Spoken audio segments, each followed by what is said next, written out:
Welcome back to Runeterra Academy Freshman Week 3. I am PVS, joined here with Wee Wizard for the first time. I haven't casted you with you before, so how's it going? Doing pretty good. Pretty excited to see what these teams have in store for us.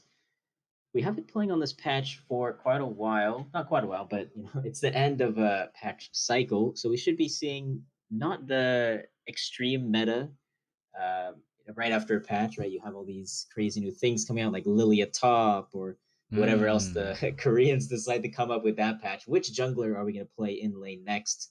Who knows? Maybe it's Skarner, and he'll finally get some love. But the meta should be pretty fleshed out. We still have the Jin Zhao, Viego jungle, and maybe we'll get some cool picks going on. What do you think? Yeah, I mean, in the jungle, still seeing a lot of Lee Sin, even though I don't think it's a great champion. Who else we got? We got yeah, Viego's fallen down the tier list a little bit for me after the changes. I feel like his nerfs to Yeah, the of course. lane is like what hit him hard because most people are playing him there. I would really like to see Singed start to be played with that new Grievous Wounds buff. Oh baby. It can easily run over freshman games, in my opinion, just because doesn't take Oh a yeah. whole lot of like knowledge to play him. You can just kind of run around in circles. Just flip the ADC and you win. So Yeah, I'd love to see the proxy farming coming out from somebody that actually true, knows what they're true. doing. Truly built different if you can do that optimally. But all around, we do see some nice buffs down in the ADC lane, right? You got buffs to Draven, Jinx, Kaisa, Kog'Maw, Misfortune. Pretty decent buffs for that lane. A couple supports as well. So maybe we got a little spicy meta in the bot lane and a little bit more than Ezreal. Yeah, Every game, Ezreal. I think the only truly meaningful buff to the bot laners is probably to Draven with his alt execute. Uh, Jinx just got a Right. little Yeah. bit less mana cost on her Q, and Kai'Sa's E supercharge went down 2 seconds, which is like nothing. Use that twice per fight, no matter what. True. True. Kalista got a nerf. Kog'Maw got an AP buff, which it's interesting to see. I mean, I don't think we'll see a lot of hybrid Kog'Maw anytime soon, but you never know. I mean, Misfortune also got a buff, get extra waves from the bullet time, so that is a Right. freshman Two favorite waves. champ. Two So waves. Not insignificant, I would think. Quite a bit of damage. Unless you're against a Braum, then you just cry inside a little bit when he blocks your whole ultimate. yep. I mean, Misfortune pretty easy to execute if you just have like a say a Jarvan or something. Jarvan is actually, I was looking at this earlier. I think Jarvan is the highest presence champion in freshman this season. Picks and bans combined. Yeah, I wouldn't be surprised. Jarvan is so solid. He's got the pick potential. He's got the CC. He's got the ganking, the farming. He's got everything. Yeah. Think of better than Zhao almost. If he I was better in the one v mean, one. I think he dies a If little he bit was better in faster, the one but v one. Yeah, but he has a different sort of capability, I would say. But I think he's definitely easier to execute and has better gank potential for sure. And he counters Olaf with his ultimate. Not many people can do that. true. I mean, okay, so Red's telling me Amumu is the highest presence. I must have been looking at what is he highest in? Okay, Amumu makes sense. I saw Amumu is Jar. Oh, so broken right maybe it now. was sophomore. I was seeing Jarvan.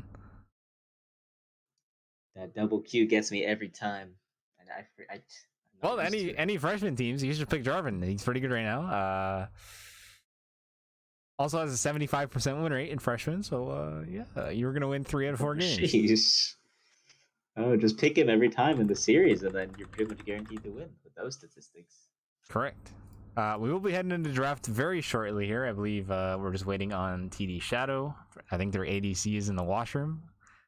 Quite a classic ADC in the bathroom meme, as well as top laners. That just seems to be the meta for the washroom. So talking about these two teams, so Glacial Esports Spectre is sitting at 0-2. Haven't won a series yet. Let me check if they won a game. TD Shadow at 1-1. Sitting a little bit better for them. They're in the middle of the table, so looks like we will be heading into draft here for game 1. Uh, Glacial Esports will be on the blue side, and TD Shadow will be on the red side for game 1. So let's see how this turns out. Yep, right off the bat, we do see some ADCs getting banned out. We were talking about, hopefully seeing some spicy stuff in the bot lane. And maybe we're just going to end up getting Ezreal. Yeah, I mean, Varus and Tristana, pretty common ADCs this patch. Varus did just get a slight nerf. Was really just a little tap, so...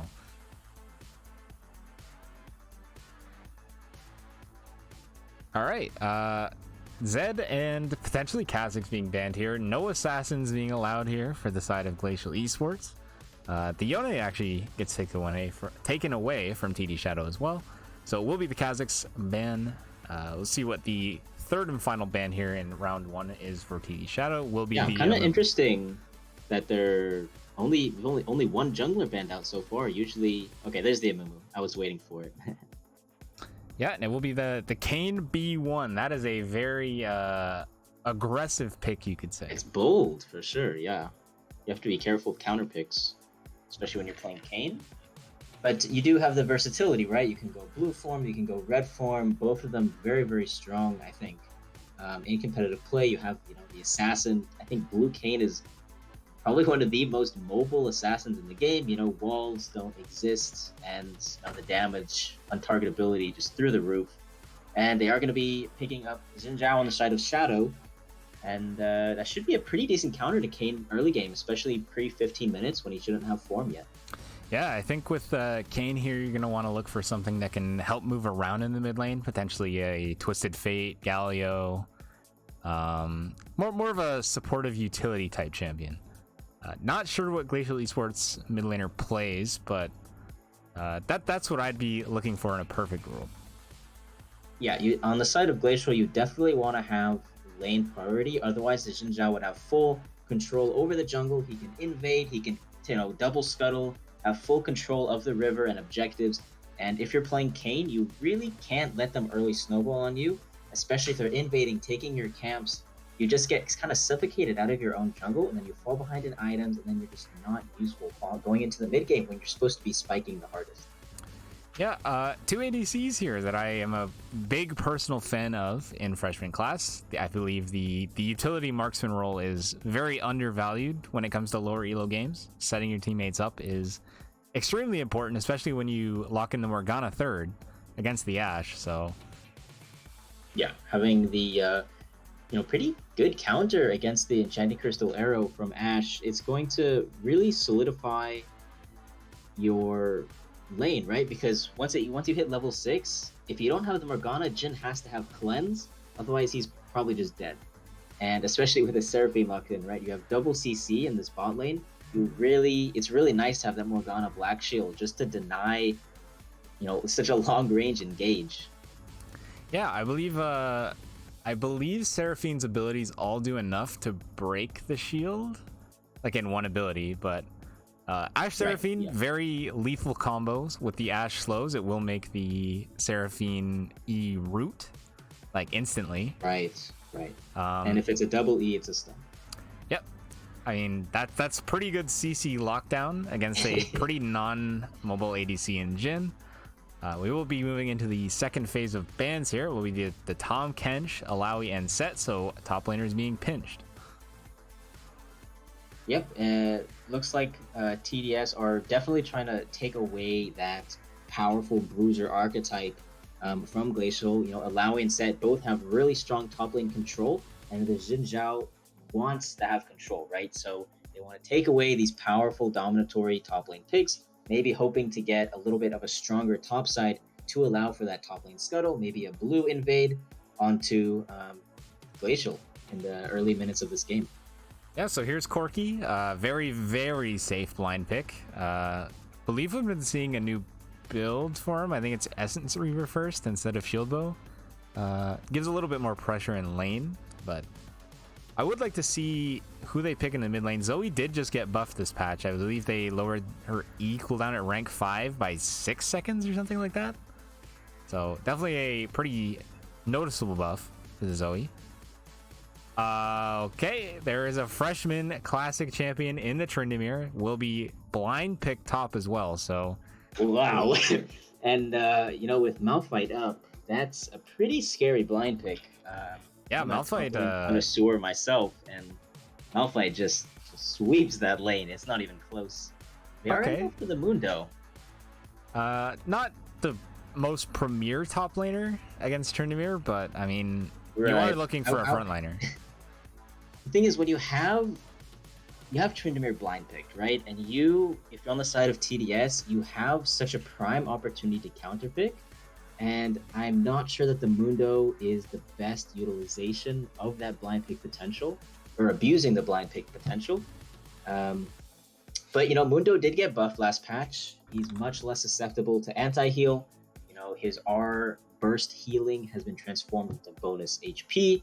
So he does have a little bit more of a strong suit in that regard, but I'm not sure it is the lane dominance that you need against this Tryndamere to match him in a side lane and prevent him from snowballing out of control.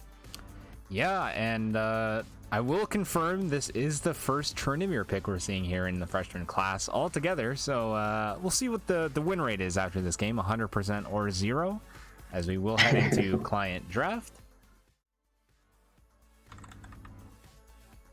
Let me get these predictions up. Make sure you throw your RA points at who you think will take game 1 between Glacial Esports Spectre and TD Shadow. That'll be up very quickly. Yep, and I'm just looking at the statistics real quick. Dr. Mundo has a 50% win rate against Tryndamere, so that means it's just a skill matchup. And maybe it's a matchup that the TDS top laner is comfortable in, right? Maybe he's played it a lot, and Crockpot knows that he can dominate this Tryndamere with the Dr. Mundo, and that's something we're just going to have to see once we get into game. But let's take a look at these team comps real quick. And right off the bat, you see on the side of TDS just this overwhelming range advantage. You have the Corki package, the Ash Arrow, the Seraphine R. So much engage, right? While on the side of GES, you don't have engage besides a Morgana Snare, a Zoe Bubble, and that's pretty much all you got. Yeah, I mean, it looks like they're going to be playing for a pick comp here for the side of Glacial. I mean, yeah, with Morgana and Zoe, it's definitely very doable. Tryndamere may just stay in the side lane all game. I don't think Dr. Mundo is really going to have a ton of pressure against it. Right. Since Tryndamere doesn't stack health and his Q does max health damage. Yeah, I mean, Kayn is just going to be roaming around the map looking for picks, which is perfectly complemented by Zoe and Morgana. Xin Zhao does have a fairly consistent way to block the Paddle Star, so we'll see how that matchup turns out.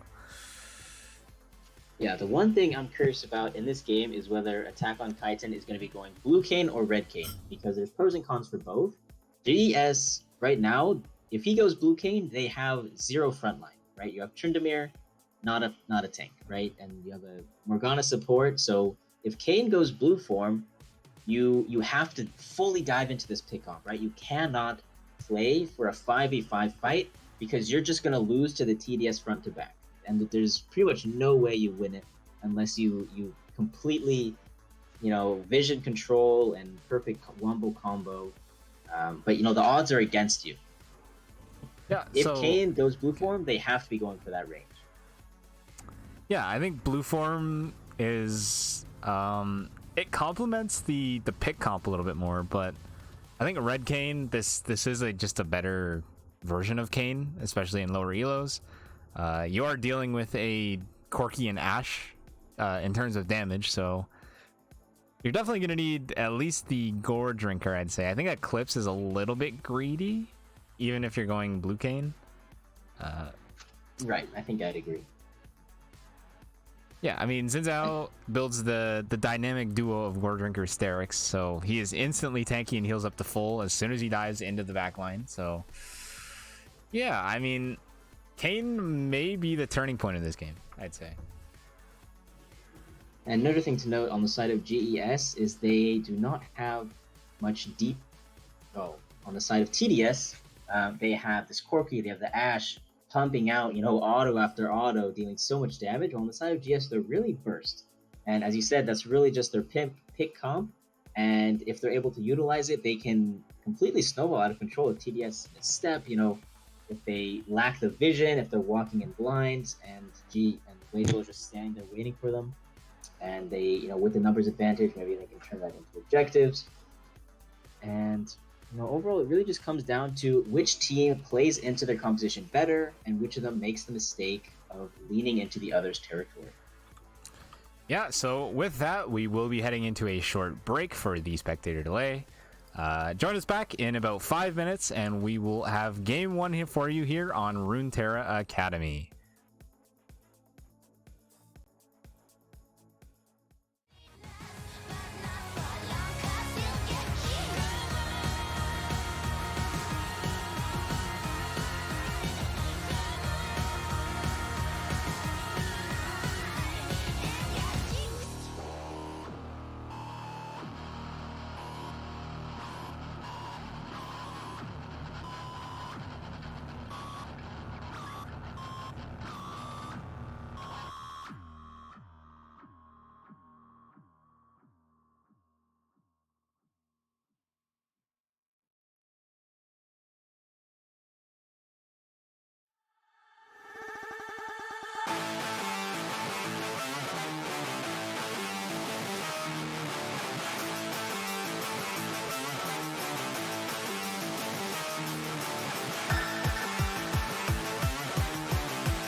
Welcome back to Runeterra Academy Freshman Class Week number 3.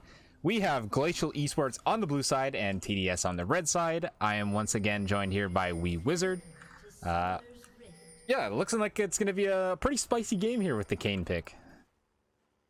Yep, absolutely. Take a look at the runes going the Conqueror. Most likely going to be Red Kayn, which we did anticipate in draft just because Glacial are lacking in the frontline department, and Red Kayn slots in relatively decently, right? He's not a tank, but he also has that, drain tank capabilities, Gore Drinker, healing all across his kit with via damage delta through the Red Kayn passive.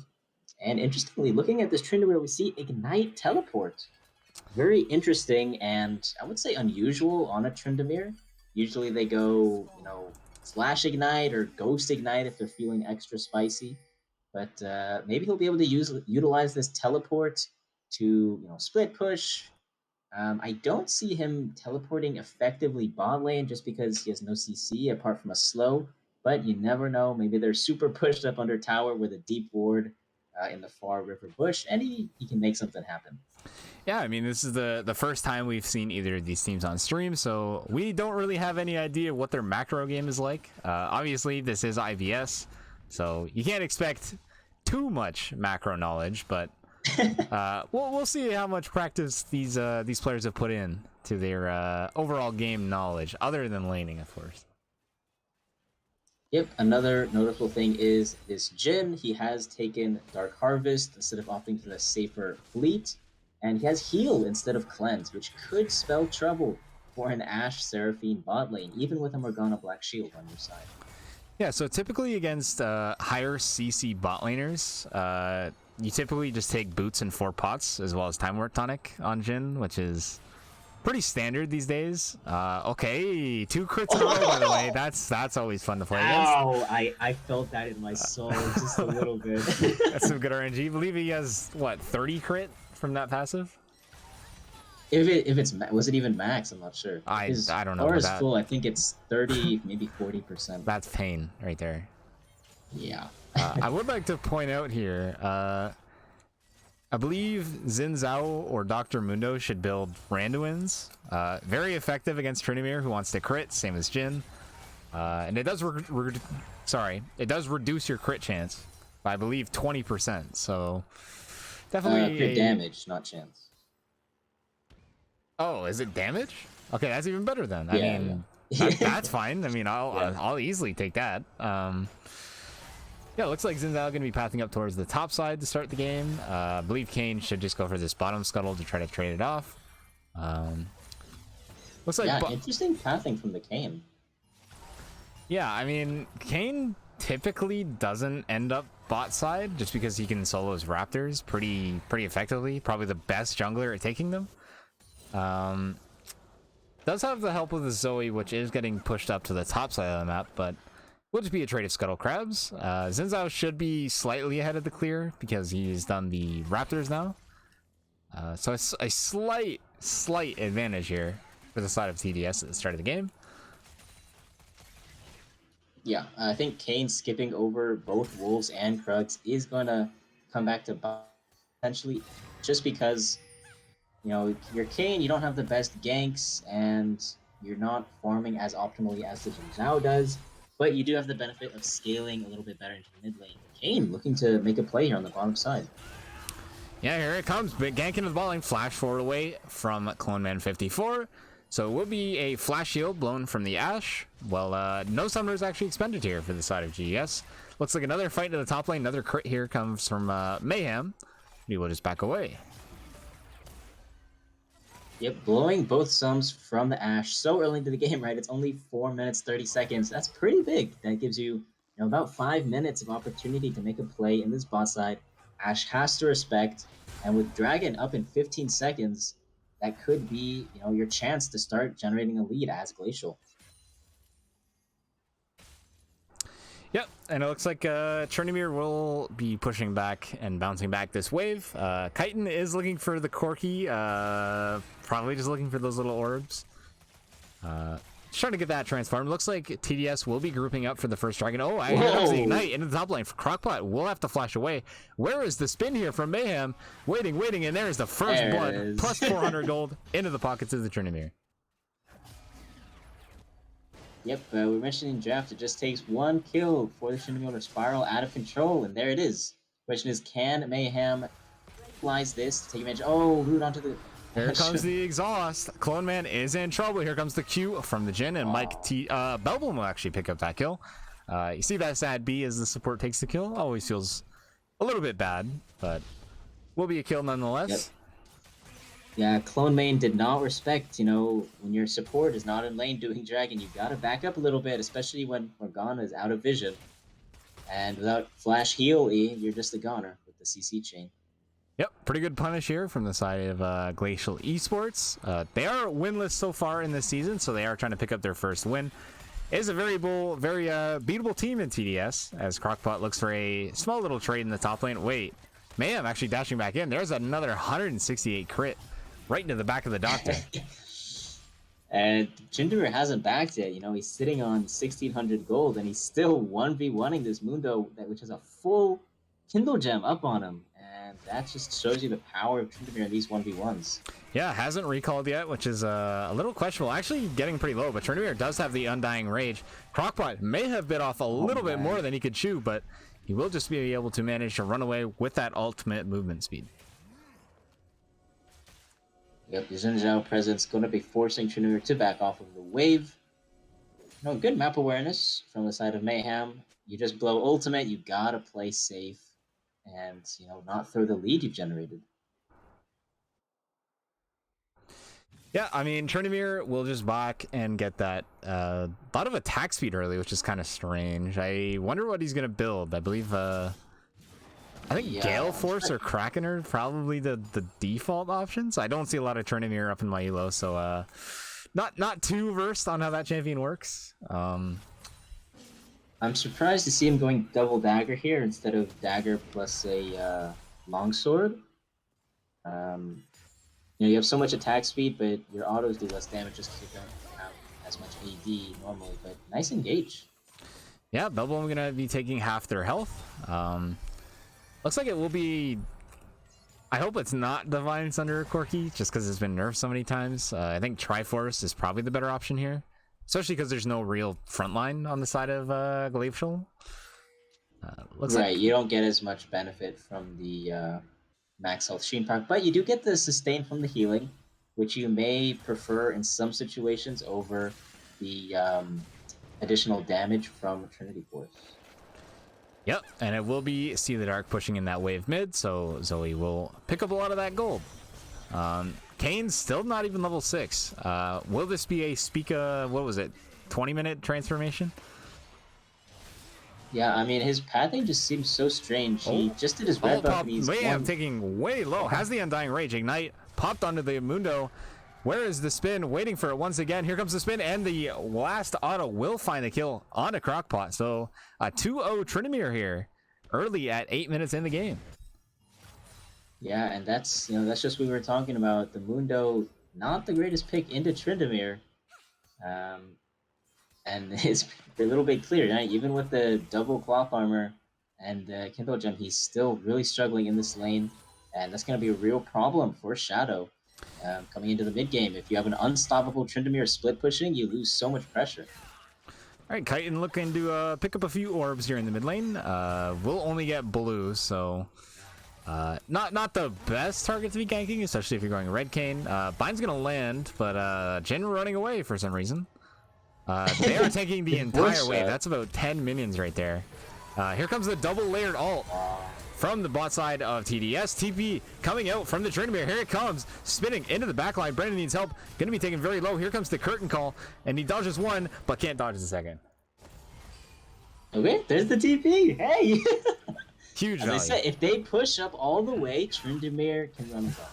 Hold on. What is Chitin doing here? Pops the ult. Wait, flash away from Lennox into See the Dark, getting very low. Red buff taking away. Good flash forward by Chitin, but will get taken down by Lennox and Zhao. So will be a trade in the end. Wow. That was that was interesting. Kane is a little struggling. His clearing seems to be all over whack. Maybe because of the early, he had to path weirdly because of the scuttle. But just looking at his camps, he has his wolves up, he has his Krugs up. I saw him walking back and forth all over the map. So I'm curious what's going on with his clear, but he is falling behind. Look at the CS difference, 10 CS down from the Xin Zhao, and with this objective lead that's probably going to come up from the side of Shadow, it's not looking good going into the mid game.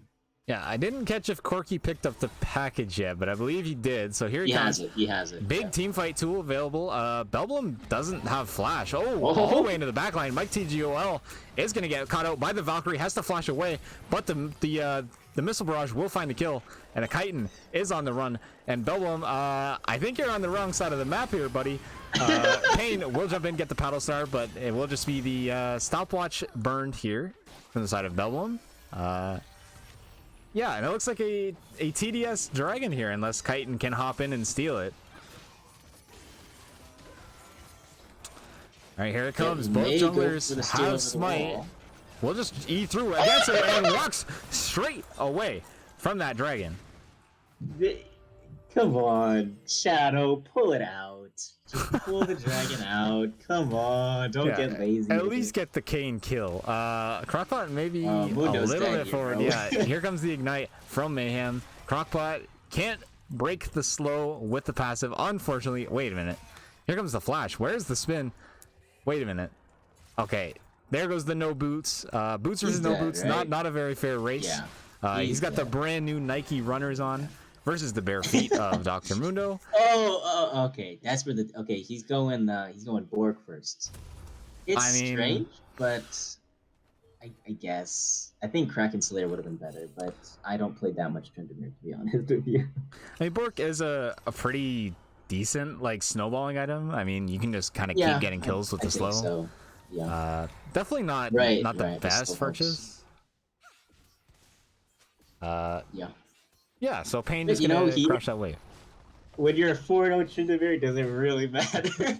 I mean, not really. I mean, I don't think anybody's gonna really be able to stop him in the side lane. I do worry for Zoe trying to go through the game. I believe it's just gonna be like a sleep bot, you could say, just throwing out these little sleepy trouble bubbles all game. Yeah, I think that's just the composition's a little out of sync. Like the Tryndamere doesn't really fulfill the premise of the the pick composition, just because he wants to be in a solo lane. Here's the root double.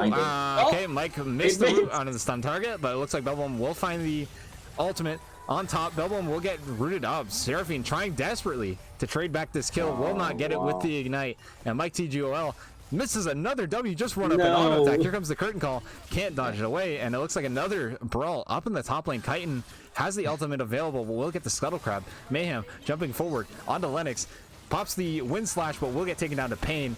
Attack on Chitin still holding the ultimate, doesn't actually use it. Mayhem running away, doesn't have the ult quite yet, but here comes the Mundo. Yeah, and that's Kane not using ultimate there is pretty big. The Umbral Trespass probably would have let him live there and get some orbs on the way out. But overall, not a horrible fight, right? You're still 3k gold up on the side of Glacial, 10 kills to 3. Tryndamere able to zone off the Mundo. Yeah, I mean, Tryndamere didn't have the Undying Rage in that fight, so kind of didn't get to do too much. Zoe did pick up a kill, which is pretty good. Actually, double root landing in the mid lane. Valkyrie's away. Paddlestar will land, but so it will be See the Darks taken down to quarter health. Yep, and we do see the start of the mythics coming out on board. You see nothing too unusual, right? You see the Gore Drinker on the Kane and the Xin Zhao, and you see the Gale Force on the Jhin. Now, obviously, Shadows are going to be a little bit delayed just because, they've been a little bit low on farm and a little bit low on kills. I mean, you see, in the bot lane, it's like 30 CS difference, mid lane 5 CS difference, top lane 10 CS difference. Okay, So Lennox is on top of a ward. Black Shielded Kane is nothing to mess with. Yeah, I mean, next dragon up in a minute will be the Cloud Soul this game, so not the most impactful soul for these teams, but definitely still something worth fighting for. now keep in mind that Shadow do have the safer comp, right? They have this 5v5 drafted. Oh wow, what a good route.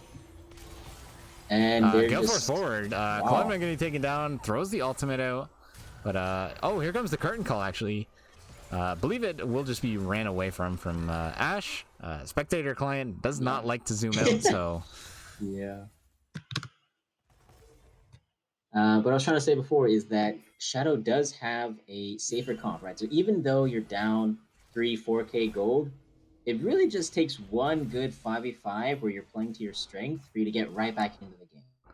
And it's the point yet where you can thoroughly win these 5v5 fights, I believe, just because, Kane doesn't have form yet. You don't have quite enough of a gold advantage to allow you to do something like this, and maybe a Corgi package play here on this bot side. I don't think Chitin is gonna do too much damage to Mundo. Actually, here comes the Zoe doing a lot of damage. Valkyrie into the backline with the package attachment. Mike in a little bit of trouble here. See the Dark flashing forward. We'll get the missile barrage onto the Jhin, but looks like Mayhem with the Blade of the King just gonna slow him up and kill him. Chitin in the front line gets knocked up inside the wall actually. So Pain. Mayhem actually has the Undying Rage still available. Does get rooted up for a quick second. Gets the slow onto 3 members, but it looks like they will run away. Lennox actually on a huge flank here. Has the ultimate available, and it will get the Gore Drinker kill. Knock up from Lennox in the backline. Cloman trying to wipe this fight up with the Ashe. Mayhem does not have the Undying Rage, so a big shutdown going over to Seraphine. And, that's pretty much exactly what I just said. They got such a nice extended 5v5 fight, and even though they were down 4k gold, they managed to pull a 4, maybe even 5 for 1. I don't remember if Morgana died early on. I think she did. And that's so big. Right now the lead's just down to 2k. Just like that, 2k gold right over back to your team. Huge shutdown on Tryndamere, and you're right back into the game, right? You have dragon advantage, you have shutdown gold, and just like that, you're able to play to your strengths and regain tempo in this game. Yeah, and I believe that's where we see the Tryndamere fall short with his Blade of the Ruin King build. Sustain, honestly, not too meaningful when you have a Seraphine on the other side of the rift, you could say. Speaking of Seraphine, it is pretty unfortunate that she got the Tryndamere shutdown, but I mean, a shutdown's a shutdown no matter what. Seraphine will just probably be building into the, what's it called? Chemtech Putrefier second item. Wait, Crockpot actually finding a pretty decent trade here. Onto Mayhem. Cleaver will just slightly go wide.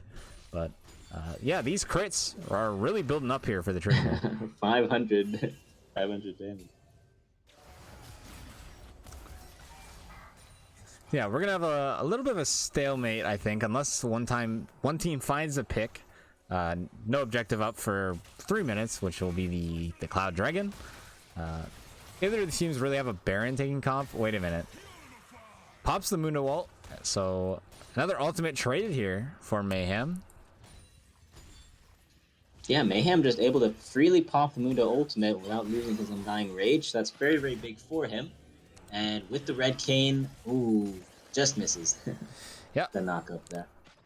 Mid lane matchup actually surprisingly even. I believe Zoe should get a slight advantage early, so Corki will scale a little bit harder here, so not too much to worry about. Mayhem will just be looking for like constant trades, especially with the Blade of the Ruin King sustain against the minions especially.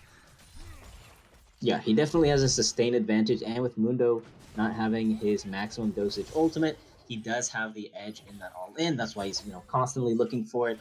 And they do have a small window to take their second objective of the game, the Rift Herald. Not quite as valuable as it usually is. 20 minutes into the game, no plates. But if you get a kill on the Mundo here, yeah, Mundo gets caught out, and it will just be a quick sweep of the W. And Mundo will And that fall, should so it looks be. like Herald, yeah. Yeah, I'm not huge on this Herald drop here, just because the turret's already at 33% HP. Tryndamere just autos it 3 times and it's dead. But maybe they can walk it in, get another charge going. Yeah, I mean, since I was going to be here to try to stop the charge here, the linebacker, offensive lineman, sorry. Looks like they're going to get another charge, so not too bad. I mean, Tryndamere will love just taking those outer turrets, so. Yeah, I do think it would have been better dropped mid. I mean, Tryndamere definitely could have gotten that top turret on his own. Yeah, looks like See the Dark will be on the wrong side of the map. Bubble will go way wide, but it looks like he'll just die anyways. Mayhem actually pops the Undying Rage. Don't know if he really needed to, but still securing the kill. I guess he thought better safe than sorry. It's only a 100-second cooldown. Yeah, not really much when you really think about it. I mean, it's already a quarter of the way up. Yeah, I mean, by the time he's back in lane, it's gonna be back up. So I guess just denying the 1-for-1, guaranteeing to survive there, probably not a horrible idea, because Corki has surprising amount of damage. He doesn't. I guess he doesn't have crit yet, but he does have the Divine Sunderer, which gives him some pretty decent damage. Yeah, I mean, quietly in the bot lane, Jin has been racking up a pretty massive CS lead. Chitin will be looking for the Black Shield Gang. Double knockup. Very well played. Cloneman will get rooted up by the Jin W. Gale Force forward. 3-man root. Actually might be able to turn this around. Mike, a little too far forward. Here comes the package, blocking them both into the turret. Double kill for the Seraphine. Mayhem has to run away with his tail between his legs. That Corki package is as good as it gets. You have 3 people, hard engaging, and you have a beautiful TP flank package. There's stuck sitting on it, and you just get the free autos, and that was a beautifully played executed from Shadow, and that's a 3-for-0 offered to their side. Yeah, I mean, these Zoe bubbles not gonna really do much to Mundo for a trade. Believe that. Wait, that was her actual flash, by the way. Not sure. Maybe a about misclick? I don't know. Don't really think you want to use that before the dragon spawns, but looks like yeah, looks like Soul Point's going to be over to the side of TDS. Will be the Cloud Dragon, so not the best one, but obviously but ults are pretty think good. about this, right? Think about this. You're playing against a pick comp, and what's good against pick comp? Mobility, and this Cloud Dragon is going to give you mobility, right? You have so much. Your ultimate, you gain. I forget the exact number. Maybe it's like 50% movement speed. It's a huge percentage, and when you're trying to survive against the Tryndamere, that can literally be the difference between life and death, right? Trying to kite him out. Ashe ults him, runs away at Mach 5. That can be so big. But yeah, I mean, Crockpot going to be running at Pain in the mid lane. Gets knocked up. Crockpot a little too far forward. Asher will actually find its mark onto Chitin's Kane. So it will be a trade kill nonetheless, but I mean, Mundo technically is 0-6, so not worth a whole lot of gold. So yeah, maybe worth the trade. Very, very far behind. Looks like they're going to be grouping up in the mid lane. Paddlestar will land with the Ludens. Root will land on Ashe as well, followed up by the Jin W. Actually, Mayhem finding that as an opportunity, so it will be flashed away from Lennox. Maybe jumping a little too forward inside the curtain call. 581 crit, another crit going on to the Xin Zhao. And Pain will be forced to ignite away. Brandon, pretty low after that exchange. But he did survive. Very volatile match. Pain's a little too far forward. Missile will just slightly miss. Flash forward, the big one will not quite secure that kill. So 2 Tic Tac health members on both teams. Yeah, and honestly, this match is a lot closer than I expected. Looking at the draft, Glacial definitely playing to their strengths for the most part. Getting an early lead and pressuring it into a gold advantage that's now about 2.5k. So it's been wish-washing back and forth. I think it got as low as 1.5k in favor of Glacial, and now it's extended a little bit back up to 2 to 3. And Gelforce from Mike. Shieldbow is available for the Ashe, but the Q will just secure the kill with the Collector. Yep. A little too far forward here by Ashe. Yeah. Don't think I'm a huge fan of going Wit's End here on Ashe. I know it's the common build, but I don't think you're too worried about the Zoe's damage when you have a Kayn. Zoe, yeah. I mean, you have a there's a Tryndamere and a Kayn and a Jhin diving on you. The MR is really just useless. Yeah, I think honestly, this might just be an Essence River game. I think you're just gonna be spamming out alts and Ws. So I think anything with CDR is probably a pretty good value this game. I agree. At that point, when there's a 7-1 Tryndamere on the enemy team, you kind of just have to say, you know what, I'm not going to be the carry of this game. I should just maybe try and go utility, and because even with shield bow, this Tryndamere is he's just gonna pop you. Yeah, like, Tryndamere, you're not scratching him. Not really gonna care about that. What's it called, that shield bow. I mean, 2 autos just absolutely obliterate it. So. Or a crit, just one crit. Yeah, one crit. Especially if it's a Kraken crit, that'll be a lot of damage on the side of the Ashe. Yeah. Corki will be done to man immune, so a little bit more poke damage coming out. Pain will be jumping forward a little bit, so it looks like a 4-player group into the mid lane here for GES. Trying to siege onto a Corki Ashe Seraphine. Not the greatest idea. Bell will actually get rooted up. Here comes the ult as well. Lands onto 3 members. Lennox will find the secured kill. Big wind slash on the front line. Mike forced to flash away. Gale Force will not get him out. Chitin left alone in the back line and will get taken down. So a triple kill for See the Dark's Corki. Yep, and you see Mayhem. I think he's making a mistake, right? He's going for the rotation back mid, but your whole team is already dead. Just put red lane, get a turret, get the wave pushed in, right? Now he's mid, they get free Baron, and what did you get from that play? You got nothing. Yeah, like, so he's walking the Baron. Maybe he can get a kill here. Just have to see, or if he just gets zoned away. Yeah, I don't think he's gonna be allowed anywhere near this pit by the Dr. Mundo, especially when he has the maximum dosage. So you either have to teleport in when the fight's happening, or you have to get as much as you can and just leave him for dead. But going back and forth doing nothing, that really just wastes your potential.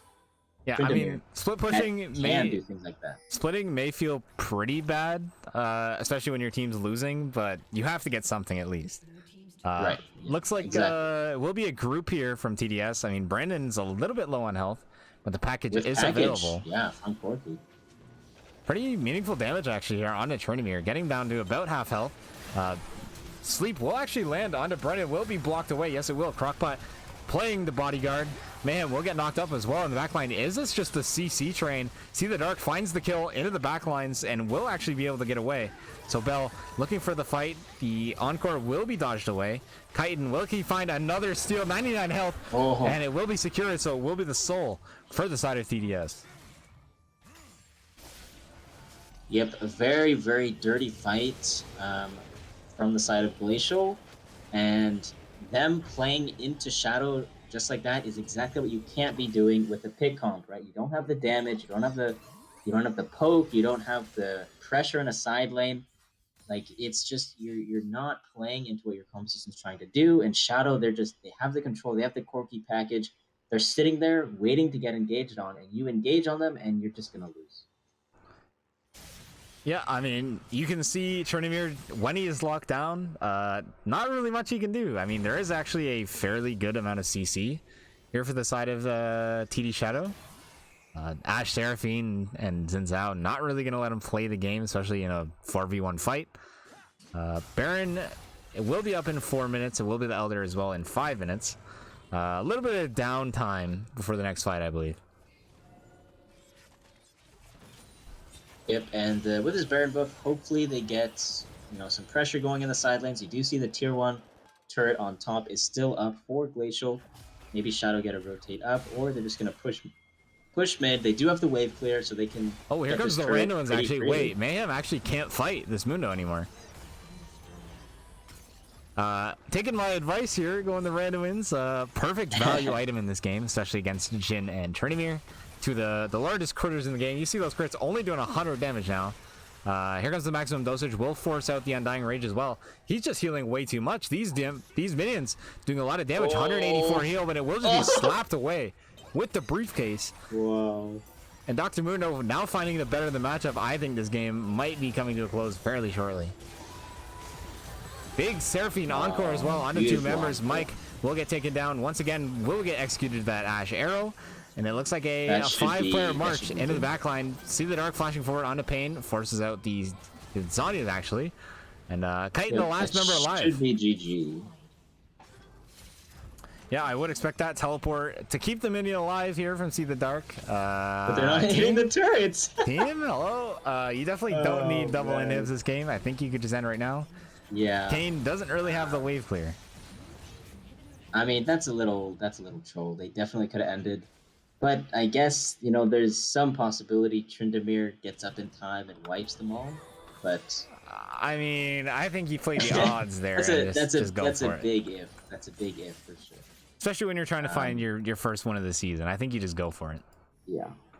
But at this point, you know, recall, push top as 5 people. You know, you got 2 inhibs down.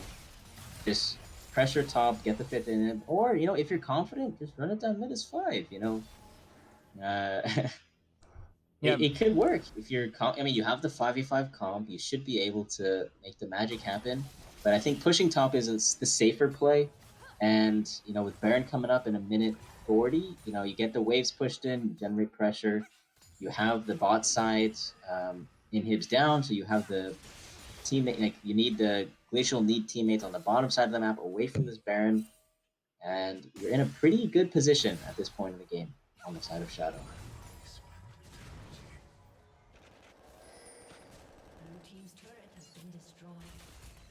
Yeah, Chitin will be doing his best to farm out this jungle, get as much gold as they can before this last fight. Looks like they are grouping for Baron a minute before it starts. I think you just run into the mid lane and just end the game at this point. Mundo not really killable, especially with that Thornmail completed. Looks like they're going to go for the triple inhib. I think it's a little bit of a blunder here from the side of TD Shadow. Playing it a little bit too safe, you could say. Right, I agree. They probably could just run mid and end the game. Yeah, I mean, look at that bot wave. I mean, somebody's got to answer that. Jhin, not... Yeah. I mean, he has the Lord Dom, so it will be fairly easy answered. I mean, he still doesn't have the best wave clear. Mundo just not really caring about these sleeps at all. Just running over his package. Here comes the package from Corki. Package, yeah. Could try to split up a fight. Cancel a lot of autos. I saw that S click. Yeah, let's see if Zoe can do anything in this fight. I mean, 2 items completed, no real damage. Looks like they're just gonna be charging for it. Big package, will split up the fight. Layered with the encore, actually. Corki finding the triple kill already. Chitin left in the backline, will ult the Mundo. Could this be actually a pentakill for See the Dark? If he can stay alive, I mean, Mike running away pretty valiantly. Crockpot will find the kill. No, Kane will just barely squeak out, but it's a Kane. You're not catching him. Yeah, this should just be the end of the game. Yeah, buffing their inhib percentage for the stat sheet I can see. Yeah. So yeah, I believe that will be game 1 here, going to the side of TD Shadow. Yeah, a pretty dominant victory here. Corki actually ended 13-3-7, the classic 13-37 score. Very gamer moment. True. All right, let's take a look at these damage charts. You'll see Corki quite a bit ahead of the rest of his team with 35.7k. Poke champions doing poke things. Interesting is the Mundo. I'm surprised he has such high damage, despite, you know, his. If you just looked at the score lines, you wouldn't think that the 265 Mundo would have second highest damage on his team, but you know, it's just Mundo things, I guess. Tanks in season 11, they aren't tanky, but they deal a lot of damage. Yeah, I mean, with that, I believe we're just going to be moving over to game 2 quite shortly. Don't go anywhere. We will be right back with game 2 with GE Spectre and TD Shadow.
Welcome back to Runeterra Academy Freshman Class Week 3. We have TD Shadow up 1-0 in the series so far. I will update that graphic very shortly. You don't see anything. And it will be a first pick a Mumu here for the side of TD Shadow, countered by the Sejuani.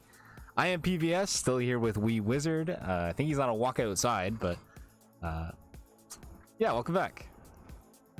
Hello, and we do see the bans coming out. Nothing too unusual, pretty similar to the first.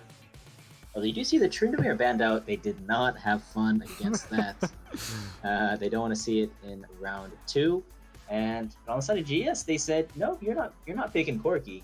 Nope, we didn't like that either. Those packages were insane. So I am interested. Very well played. Will the Samumu go jungle or support or top? Jungle, please. I mean, support's pretty good. We're not in. I'm a big Mumu support fan. I mean, is it that good though? Yeah. I mean, who's getting away from the 4-second stun? Not Kaisa. Yeah, that's true. You only have one flash, right? So. Yep. I mean, her ult is pretty worthless. I mean, she did get a tiny little buff to her E, but the cooldown is so short anyways that it doesn't really matter. Braum is a bit of a weird pick here, especially with the Varus. Yeah, unless it's like if it's not lethality Varus, if it's the attack. I mean, what's it called? The on-hit Varus? I definitely think Braum's a little strange. I mean, typically Varus goes Hail of Blades, which is like what you want to take with Braum. But yeah, gonna probably have a pretty rough time into the Lulu. I think I'm gonna agree, and that does mean that's gonna be in a Mumu jungle.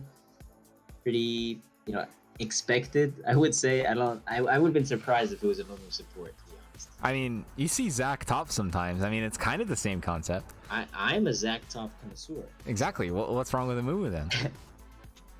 Nothing. It's just he struggles a little bit in some areas. Maybe. And, he gets ganked. What does he do? Bandage toss away.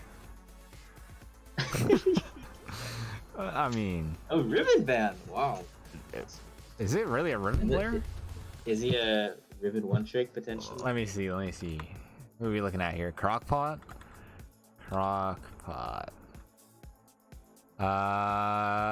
No, doesn't really have any Riven games. So maybe just maybe they have a matchup picked out that they really don't want to play again. Okay, Lily top.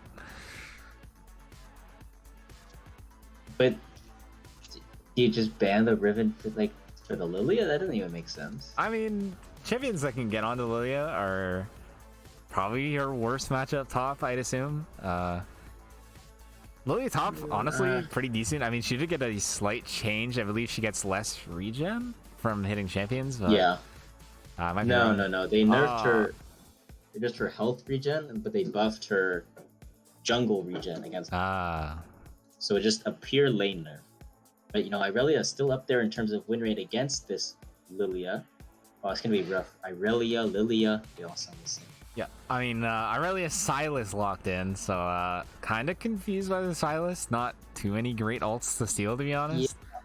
Yeah, I agree. Unless they're expecting a Confuser or something. Lilia, mediocre. Lulu, okay. Kaisa. Yasuo, though. Yeah, Kaisa pretty bad as well. Yeah, Kaisa's bad. Sejuani's pretty bad. Sejuani's gonna get win walled. I mean, the only thing I'm seeing here is Braum, Glacial Fissure into the Yasuo ult.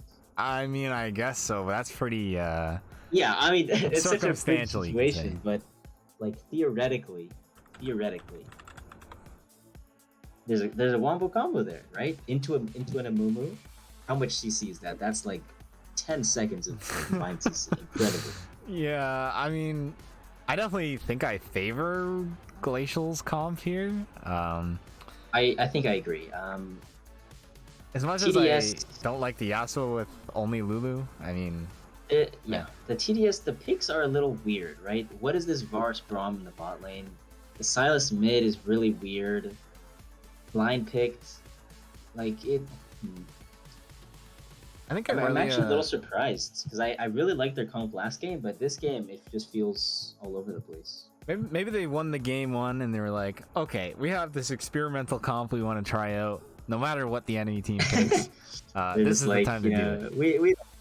we're just gonna randomly throw a dart against the board, pick some champions.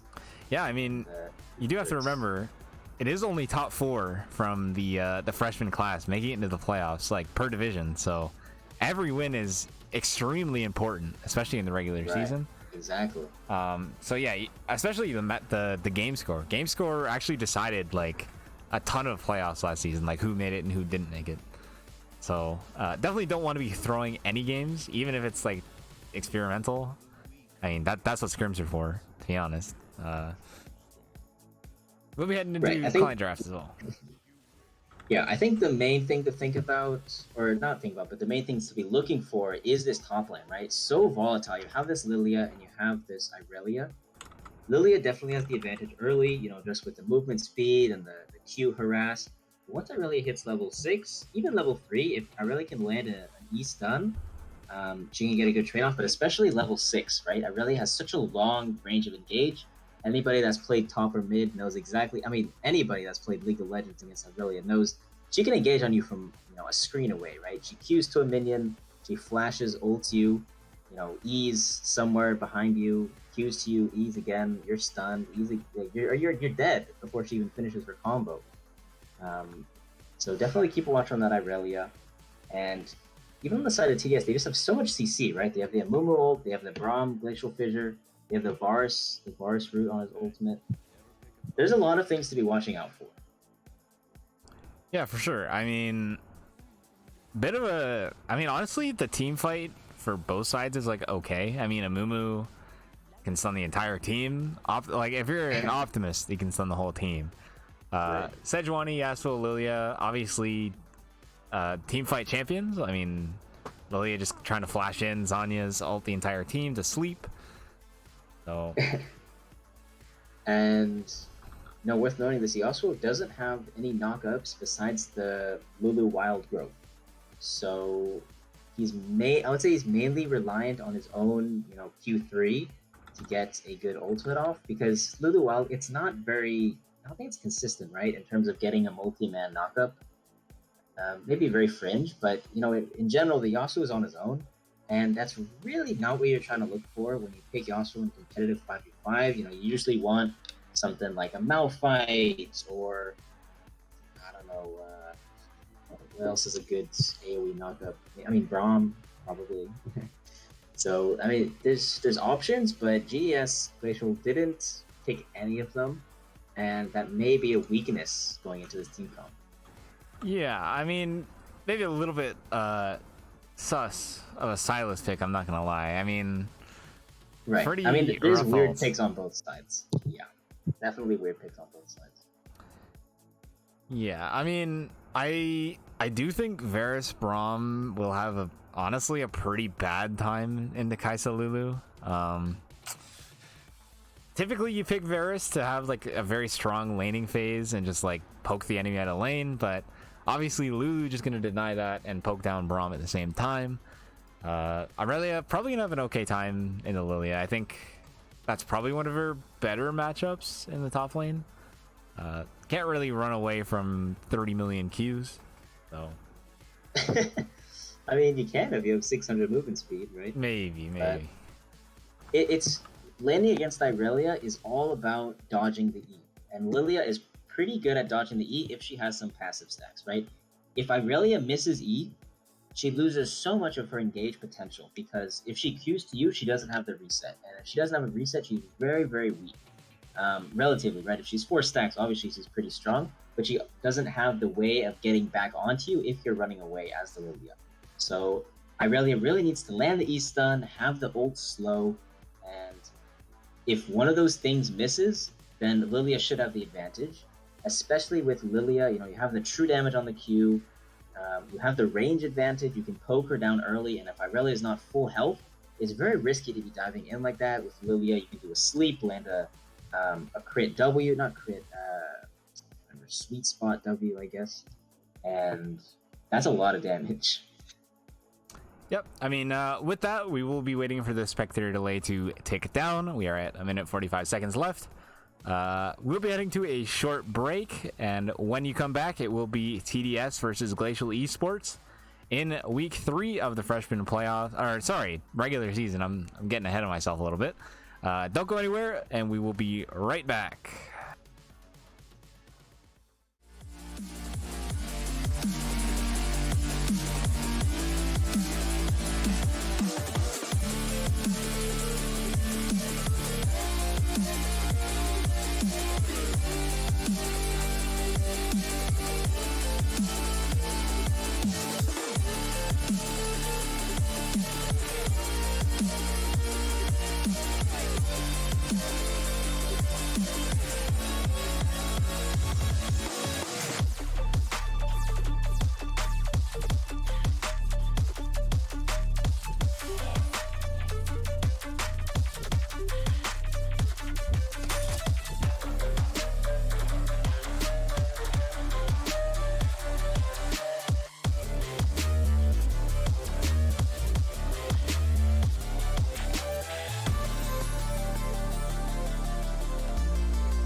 Welcome back to Runeterra Academy Freshman Week 3. We have TDS on the blue side and Glacial Esports Spectre on the red side for this game.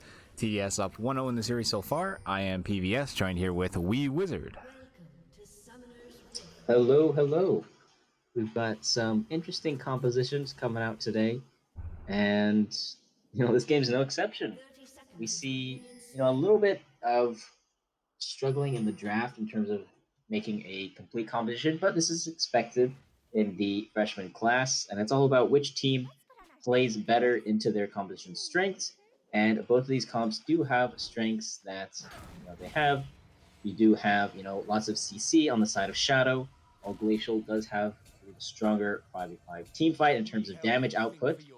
And through all, both of these teams seem to be relatively even matched. Last game we saw a lot of gold flowing back and forth, and even though Glacial had the lead, they did end up throwing by falling into the 5v5 team fight when you're playing a key pick composition. Yeah, it looks like it's going to be a blue side, or sorry, a bottom side start for both teams. So looks like we may have a bit of a duel up at the top side Scuttle Crab at around what is it, like 3 minutes, something like that? 3:30? Yeah, did you see that bug on Silas, or is that just me? I see no It bug. looks like he... Okay, on my screen he has the... Oh, every champion, even Irelia, has the Guardian buff on them. Like, the Oh, like the symbol circle under their bodies. Yeah, that's strange. Anyway, okay. as long as you don't see it. Yeah, I don't see it. Quick pop question to you. Do you know what the most popular rune in the game is? Conquer? Exactly. And take a look here. We have 5 conquerors in this game. Yeah, I think the average is wait a actually minute. 3. Mayhem actually getting a huge trade. Wait, he has a flash. Okay, we'll flash away from Crockpot. Probably could have flash predicted it, but I mean, you'll take the flash for no flash trade. Bella's a little too far forward. Lulu is gonna get tagged up by the Braum passive again. Here comes the stun ignite, also on forest. So Varus will find the first blood in a 2v2 kill in the bot lane. That's a pretty good start. Yeah, I mean, Varus getting ahead. Wait, do you see the scoreboard says there's 2 kills? Do you see that? Nope. Okay, my client's just bugged. Yeah, we have had a few issues. Lillian might have a little bit of an issue up here at top as well. Has the flash still, but we'll get bandage tossed, and Crockpot will find the return kill. Wait. Oh yeah, wait. I'm getting the. Wait, it says 2 kills on the side of TDS. I have 4 kills right now. You have 4 kills? I have 4. Okay. It's doubled. Well, it's gonna be a 1,000 gold lead here for the side of TDS early in this game. So I'm gonna be so confused this game. So I'm gonna let you do all the kill count recaps. Okay. So 2-0 in the favor of TDS right now. What's your gold lead? 1.1k or 1k for TDS. I see 2k. Oh, see, everything's doubled. Just count it as half. Divide by 2. It's a math lesson. Yeah. So early lead here for the side of Varus. Hasn't recalled yet, so. And Irelia, getting that first kill. True. In the you burned the flash early, but you get the kill in response. So that really evens up a lane that I believe is Lilia favored at least until level 6, right? When Irelia gets the ultimate, she has a lot more ability to slow the Lilia down and contest her in lane. Yeah, is this a scenario you could call jungle diff? I mean, it's a Mumu, right? And True. Mumu did gank top. Sejuani has not ganked yet, so quite literally, jungle pressure. Yeah, I mean, Mayhem gonna have a pretty easy time dodging out. That's a lot of damage from that Q. That Conquer also procced, actually. Yeah, it's big damage for sure. Sadly, the Q does have a pretty long cooldown early, especially with no CDR, so we'll have to settle for just the Conqueror proc. Probably got a little bit of healing, probably like 5 healing from the dot. So yeah, but I think that's a big misconception with Conqueror in general, right? You're not running Conqueror for the healing, right? It's only 9%, and if you look at the post-game stats, it doesn't add up to a lot. And most times it's going to be like, I don't know, 100 healing over the course of a game, and that's really nothing when you Oh, here compare it comes the to stun. Crockpot Engage jumping Aurelia. forward. Mayhem actually has a little bit more of a health lead in the queue. Will secure the kill. Crockpot falling A down little after bit getting too that aggressive first kill. there. Yeah. But I was saying, like, the combo healing is really insignificant. Maybe 100 over the course of the game. When you compare it to something like Ravenous Hunter that heals like thousands, right? It heals like 3,000, 4,000 over the course of a game. So Conquer is really just about the damage that you get, right? Early game, it gives you, I think, up to 12, 20 AD maybe. And that can really be the difference in these, early game fights, right? Especially if you stack it up faster than your Brom's getting kind of counterpart. low here in the back of the pit. Sejuani And actually going to Sejuani look for a diving in. smite fight. Brom will go down, and Sejuani Oh! also gets the dragon with the smite. So Pain going to be on the awkward side of the fight. Actually blocks the Silas E. Will get stolen away though, and Silas will find a kill onto Pain. Cloneman also forced to flash away. Belblum running to the team. Silas has Yasuo ult, which is a little bit awkward to use. Have to land the chain E.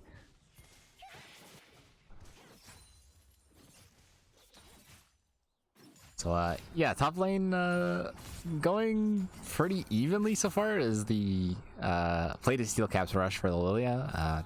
Kind of be expected. I mean, not a lot of AD threats on the side of TDS, but not too bad.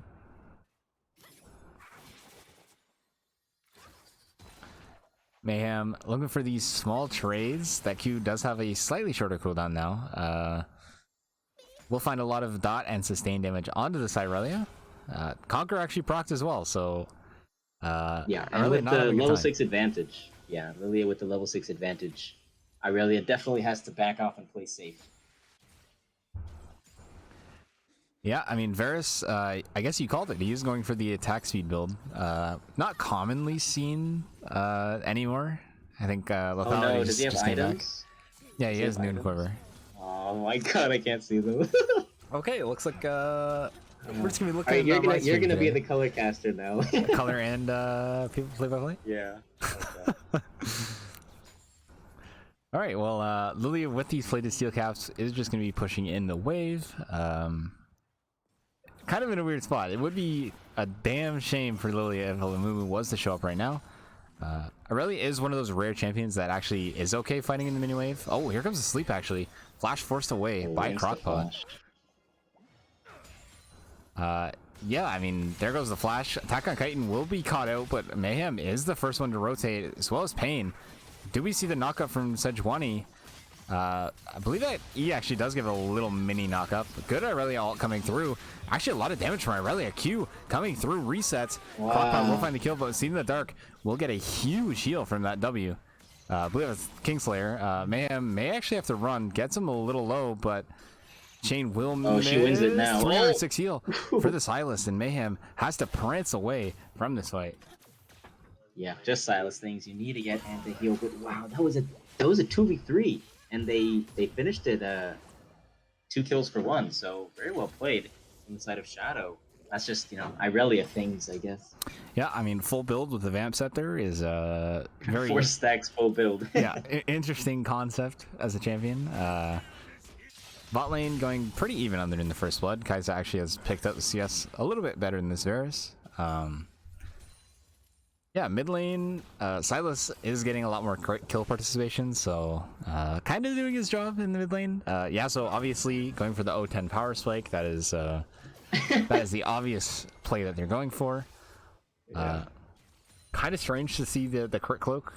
I think you just probably prefer double daggers or a longsword. Yeah, if you're playing Yasuo, I mean, I'm no. I don't play Mayhem Yasuo playing really far forward. I mean, Attack on Titan 0 will land the Glacial Prison. Just misses the E. Mayhem trying to kite away. Does get the W and 450 gold shut down. And the crits, the Lily as well. Spot. Nice. Yeah, those And AP crits are no joke. Yeah, Silas will no longer have TP for that fight. Looks like they will be trying to transition it into a Rift Herald though. So not all bad for the side of TDS so far. I mean, it should be illegal them going for this Rift Herald because Glacial has the number. They had the numbers advantage, and I guess that's just the freshman's They not realizing that Shadow was going for the Rip Herald there. Yasuo recalling instead of maybe going to check or going for play somewhere else on the map. Yep, I mean, you do have to remember these are technically, I mean, we're only in week 3, but these are technically considered mid to low tier teams, according to the standings at least. Varus does have the prison, or sorry, the Chains of Corruption will be flashed forward. Belblum popping the ult on the Kaisa a little bit strange. I think it was a little bit preemptive, maybe expecting a little bit more burst to come through from the Varus, but yeah, just a trade of ultimates so far. Cleanse did come out from Kaisa as well. Sejuani is here, maybe looking for a cheeky gank. It doesn't have the Glacial Prison though.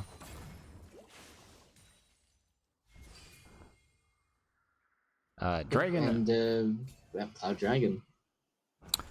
Yeah, look like both teams are looking to fight over this. Attack on Chitin taking a little bit of an awkward route. Does proc the Aftershock with the Q, but it looks like he will have to flash over the wall. Glacial Prison will land onto 2, as well as the Amumu ult. Chitin is a little caught out. Piercing Arrow does just miss, but Silas picking up a double kill. Braum passive also on. Irelia jumping over the wall, and Varus will pick up that 3rd kill of the fight. So TDS will also secure this this second Cloud Dragon. Or sorry, their first Dragon again. Yeah, and that's what we're talking about in draft. They just have so much overwhelming CC. The Amumu ult with the Glacial Fissure, and Silas stealing the Glacial Prison from the Sejuani. It's just pretty overwhelming, and Lilia not even bothering to TP down. She knows it's lost at that point. Continuing to push the top side, get some plates in return, and that is a pretty big lead. You see big shutdowns on the Silas and the Varus. I believe it's 8 kills to 4. Is that correct? My math? Yeah, that is correct. And yeah, this is the Irelia. Look at that. Mayhem, a little bit too forward. Procs the ult. Actually, won't cost him the cooldown. Engaged from the screen away. It's fine. Through the flash, one shot. That's all it takes. Irelia. Sadly, Amumu is going to pick up that plate gold, so not the best member to get it on, but yeah, 2 plates in mid lane, obviously not too bad at all. Sejuani obviously going for that Sunfire Crockpot. Good thing he does that Vamp Scepter full build. So I'm guessing mythics are probably coming out around now for Silas and the Varus, maybe, or not yet. So I can't see.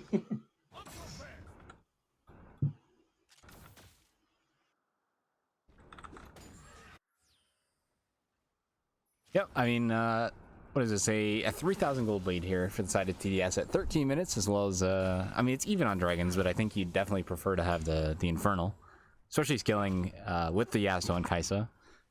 Right. Varus is slightly pulling ahead in this matchup, especially because he has the Kraken Slayer. Is going to scale a little bit better than you really expect Varus to. Lethality matchup doesn't scale as great as this attack speed. Right, exactly. It does get a little bit awkward to play attack speed Varus into the Yasuo, especially because he can just place down the wind wall and all of your damage is gone instantly. Crockpot may actually be caught out. Lilia has the sleep as well. Looks like it will be committed. Flash away from the Irelia. Not really going to get too much. Breaks the sleep. Maybe a little bit of a misplay. Crockpot healing up. Conqueror doing so much damage. See the Dark will get the double sleep, but it will just be broken instantly. Mayhem running away into this bush. Here comes the E from Silas. 395 back to half health. Yeah, this is perfectly fine. Silas W is crazy. Yeah, so much healing, and it's very hard as a tank to itemize against it, right? Because if you go Bramble Vest, then you're building armor against the Silas. It's good against the Irelia, right? But if it's a Silas top and you're a tank, it really hurts having to build the Bramble Vest. But luckily there's an Irelia that's also AD and needs the healing reduction, so it hurts a little bit less. Yep, I mean, Irelia does have the Blade of the Rune King finish, so honestly, we don't see this item too much. I believe people just opt into. Meanwhile, we have a fight in the back lane. Mike forced to cleanse away. Here comes the Braum stun. Mike ulting forward, actually trying to get the trade kill. Varus and Braum both forced to flash away. Sorry, only Varus. But Attack on Titan may be looking for a bit of a trade kill. Looks like nothing's gonna come from that. Yeah. And yeah, Sasuke's gonna get a nice decent chunk of damage on this mid lane turret because Yasuo still topside. He's gonna be losing a couple waves here. TPing down. Yeah, I mean, what are we looking at here? Sejuani still not quite completed that Sunfire as well. So falling a little bit behind of the Samumu, especially with the 5 assists. TDS, honestly, looking pretty decent this game. I mean, haven't seen too many series from them. Obviously, it's only week 3, but maybe they can actually contest for the top spot, or top 4 at least, to secure their place in playoffs. Yep, and with Dragon coming up in 40 seconds, we'll have to see, can they get the 3rd Dragon of the game and get one step closer to that Ocean Soul. Yeah, I mean, Ocean Soul, absolutely no joke, especially with these comps. Pretty sure Silas and Irelia would both absolutely love that soul. In an extended fight, he heals enough without Ocean Soul. So whoever drops this this next dragon, I expect them to have to pay at least the executioner's tax on one of their members. Maybe Lulu just rushes into the putrefier. But right, yeah. We'll see what team is trying to contest this dragon. It doesn't look like it's going to be Glacial, as Sejuani is recalling at the wolf camp. Yeah, looks like Glacial are going to be just giving up the dragon. They are not looking to contest it. Yeah, Sejuani's going topside. Maybe looking to pay off with the Herald. Go straight there, otherwise probably won't have time to do both, or to do before Shadow rotates. Yeah, Lilia, meanwhile, is just splitting away on this top side. Has the Liandry's completed, so a little bit of damage from that AP. I think she probably could have stayed to at least get the tower a little bit lower. Obviously, doesn't know where Irelia is. I still do favor this Varus going into the late game. I don't think Kai'Sa is much of a champion anymore. Lennox is a little bit far forward. Looks like they're going to actually look for the fight. Sejuani all getting caught out. Lasso not allowed to play the game. Chitin forced to flash away. Actually, that's Lennox flashing forward. Double kill for the Amumu. Here comes the double sleep from Mayhem. Big AP crit. Lennox taking very low. Will the Q come up in time? No, it will not. And see the Dark flashing forward to secure that kill. So TDS coming out with another teamfight victory. Yeah, this Silas is big. Does he have a Dark Seal? Unfortunately, he does not. Yeah, I think that could have been a good pickup, especially because he's in a very, very strong position to carry this game. You know, 4-0-5. Maybe he picks it up on this back, or maybe he goes back and starts building into Zanya's, I would imagine, after Mythic. Because giving away the shutdown golds is pretty much the only way you lose this game, right? You have a, what is it, 6k gold lead at this point? Yeah, I mean, that looks right to me. I mean, 32.4k to 26.4k. Yeah, that sounds about 6k to me. So it looks like they may just be trying to trade over this Rift Herald. TDS just gonna potentially put it mid. I feel like it's maybe the wrong play unless nobody's defending it. Well, they should push mid and get the turret, I think, for sure. True. With 3 people, you get it. Yeah. But it looks like, I mean, Irelia probably gets it by herself, I imagine. Maybe. Yeah, I mean, we'll see. Does she overstay for it? I mean, Sejuani trying to punish. Here comes TP, yeah. Pain and Attack on Chitin gonna be trying to fend off this turret push. We'll get that one knockup, but won't follow it up with the last breath. Silas does actually have the stopwatch completed, so a pretty big denial tool. Here comes the stun on a crockpot. Here it comes. Sejuani all Pain dashing forward, misses the knockup actually. Here comes the flawless duet from the Irelia, just dashing. Here comes the double sleep. I have no idea. The whole team slept. That's a 9-man sleep. Mayhem gonna be having to prance away. Braum will deny it for a little bit. Mayhem running away as fast as he can. Lilia's legs way too powerful.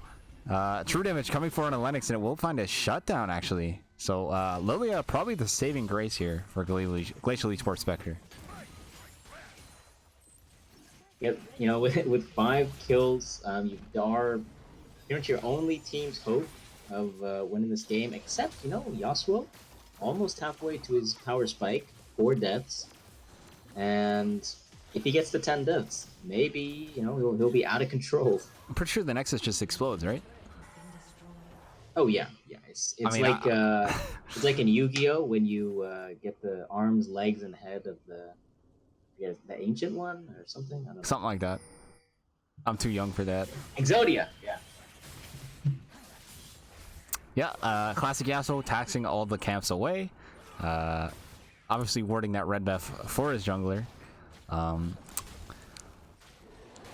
Yeah, I mean, Kaisa, honestly, not providing all that much value right now. I get the concept. You have Lilia to sleep. You have Sejuani to CC someone in the backline. You want to dive in after them, but then what's Lulu doing, really? Right. Yeah. That's just it's a little bit of a struggle, I think, with the team composition overall, and the fact that Glacial's bot lane has just been bot the entire game. But look at these Aurelia being collapsed on by 4 teammates. Yeah, I mean, will she have the dance moves to get out of this one? Will be walking towards the... Wait a minute. Has the stun ready. We'll get Windwall away, though. Pretty sure Crockbot is just dead here. Shield bow will be popped, but we'll go down regardless. So, Dragon also spawning in 30 seconds. Aurelia will have TP 2 seconds after it spawns. That should be... Whoa! Don't know if this is a necessary TP from the... I didn't even notice Yasuo had TP, to be honest. I mean, Lilia was right there. Yeah, anyway. A little bit scary. Dragon up 15 seconds. I can't see the death timer on Irelia because of the bug. Is she going to be up in time? Okay. She has teleport 2 seconds after the dragon spawns. Okay, so it should be contestable if they want. Silas needs to get a good ultimate. Yeah, which one do you pick? They started the dragon. Maybe you go for a wombo combo with Yasuo. Okay, Glacial person will actually whiff. Runeterra will be spawning up mid. Will get blocked away. Red will slay the dragon. See the Dark actually taken out pretty early in this fight, but a huge stun from Lennox into the backline. Big sleep also being followed up. Here comes Crockbot into the backline. Will get taken down to a big crit from Lilia, but Cloneman was just firing away the entire fight. Big slow may actually keep them alive for the time being. They lost the dragon, but they win the fight 3-2. They also get that mid tower from that Rift Herald place. Yeah, the Rift Herald, yeah. And we'll see, does Cheryl get a second charge? And she's pretty healthy. Maybe Lilia grabs the eye here. She gets the eye. Okay. Yeah, so no second charge, unfortunately. Yeah. That's pretty good for Glacial, I think. You managed to deny the soul point, the shadow, and those 2 members surviving guaranteed that Shadow cannot go for the Baron. Yeah, I mean... Look at this trap set up for the Sejuani. He's running just fully in. I mean, Lilia is on the way. I mean, no sleep available, but I think Chitin moves a little bit too far forward. We'll get flashed away. Actually, Cloneman left by himself. Braum walking up with the rest of the team, so a big shutdown. Unfortunately, Lulu secures that one. Yasuo halfway to the power spike. We'll probably get another kills here. Actually, Mike will pick that one up. Could they do the Baron here? I think they can, right? Look, Shadow or our bot, right? So this is a free Baron. You probably want Yasuo to... Yeah, Yasuo recalls to catch the wave. And Amumu can't really step up, right? He's half HP. I don't know if he has Smite. No, he does not. Does he have Smite? Okay, he doesn't have Smite. He can't contest it. So that's just a free Baron. And, Yasuo denies the inhibitor as long as he doesn't die here. Yeah, at least they learned from last time. They actually took the advantage. Wait, he's still going. Here comes the ult. Crockbot will just whiff on the ult. Mike dashing into the Silas. Not sure if that's where you want to be. Still alive, but Shelbo will keep him alive for a little bit. See Dark Soul in the Kaisa ult. Does Crockbot have the life still to stay alive? No, he does not. That's good though. A little bit of a throw here for TDS, you could say. Yasuo, he sacrificed a death, right? Just to get closer to the spike, and then you give the 2 kills over to the Kaisa. So it's literally a win-win. Yeah, I mean... Get closer to your 0-10, or 110, I guess, in this case, and you give Kaisa 2 kills. I think there was a shutdown there, and you get to push with his Baron buff without the threat of my really and Clemens power to the actually caught out bars. with this Glacial Prison. Big pick, actually. That is a lot of their wave clear and consistent damage gone.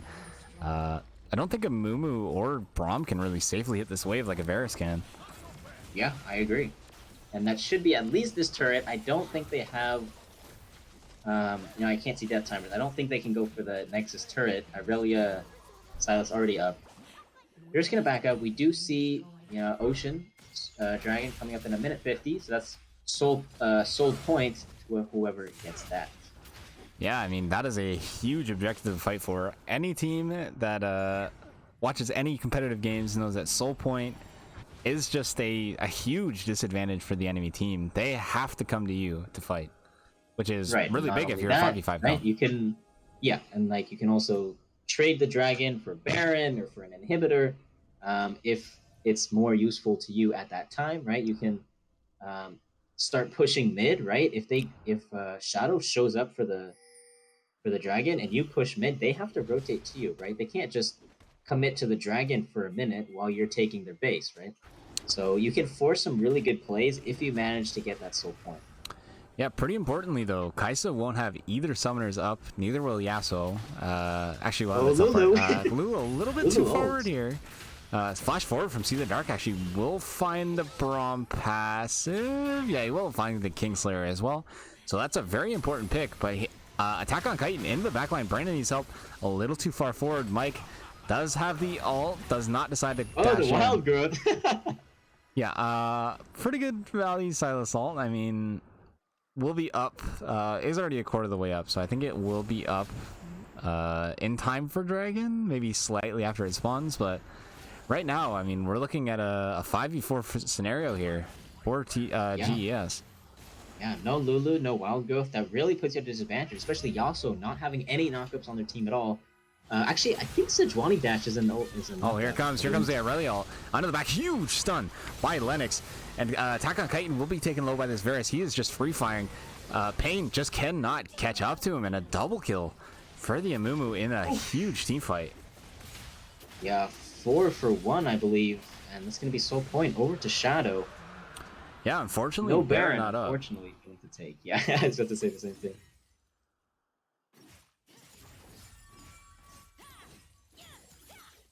Crockpot also picking up a very, very large wave in this bot lane. We'll secure another one as well. Varus actually did a lot of damage in that team fight. Nobody really contested him other than Pain, but I mean, that's a 2-7 Varus coming at Yasuo coming at you. Yeah, yeah, and looking back, I think the Sejuani E is actually a knockup, but I don't think Pain you didn't go for it. Yeah, it's a very, very short animation for it, so it's a little bit. I mean, Yasuo has to be like just spamming RF to do the team fight. Yeah, and I think it's only one person, so I don't think Sej E can hit more than one person. No, it can't. Could be wrong. It can? Okay. No. It can or can't? Cannot. Okay, yeah. So you just one target. It's yeah. So it's really not. It's not a combo, right? It's not like Malphite where you get like the full Dream 5-man knockup damage. Diana R is another good example. Yeah, I mean, Mike is getting those upgrades to the abilities. I believe that was the attack speed one. So we'll be a little bit more mobile in these fights. We'll have Cleanse and Flash up for the next team fight. Well, as long as it doesn't happen in the next 30 seconds, that is. So 4 flashes versus what will be 3 on the side of TDS.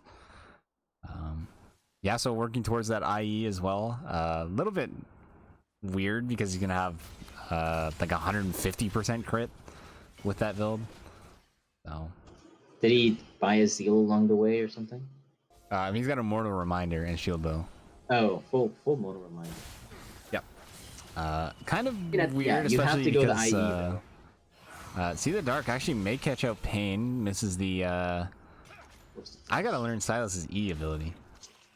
Isn't it abscond and abduct? Okay. I knew abduct, but I didn't know the first. That's a weird word. I don't know. Baron will be spawning in 15 seconds here. Crockpot has teleport, so we'll force someone to stay bot lane with him. Looks like the vision control will be going to the side of TDS. Silas may just try to catch somebody out that enters the pit without his permission. All right, here comes the IG bush. Yeah, they have the bush. Oh, Silas gave it up. Well, did he get it? Sejuani, wait, Lulu's way out in the middle of nowhere. Yeah, Sejuani not having a good game. That was actually Sejuani's Sejuani ult. So Silas still holding that one as well. Oh, that was I didn't know. I thought that was Silas. Mayhem actually gonna get rooted up. Gets the stopwatch off, so will be alive from the sleep. Has to Q to a few minions, has to stay alive, but will not. Baron will be traded. However, you are missing on your split pusher, which is one of the better users of it. Yeah, definitely. And oh my gosh, that's a 6K gold lead, right? Yes, still 6K. Wow, I'm surprised it's still 6K considering how much back and forth we've been having. Yeah, I mean this this ever important Ocean Soul will be spawning in 1 minute and 10 seconds, so I expect a very big team fight. I believe whoever gets that just wins the game. Well, sorry, if TDS gets it, they win the game. Right. Not quite, but it is the game decider for blue side, right? I mean, if Shadow get this Ocean Soul, they're pretty much unstoppable in these team fights. Yeah, I mean, Lulu does have Shirelius, so we'll be able to apply it to all of our allies, but even then, Ocean Soul still heals so much, even through the grievous wounds. Yeah, and combine, Irelia healing, Silas healing. There's only so much grievous wounds can do. Yeah, I mean, they're going to get spotted out by that Scryer's Bloom, so they are aware that TDS is around this dragon pit. Chitin does have the ultimate available, try to catch out somebody. Dashing in, Lennox with another huge ultimate on this Amumu. Cloneman will take down Lilia. Gets the double kill. Will it be the triple kill? Pain will go down. Can this be the pentakill actually for Cloneman? First one of Runeterra Academy. It will be the quadra, but it looks like Mike's gonna run away and not allow that pentakill.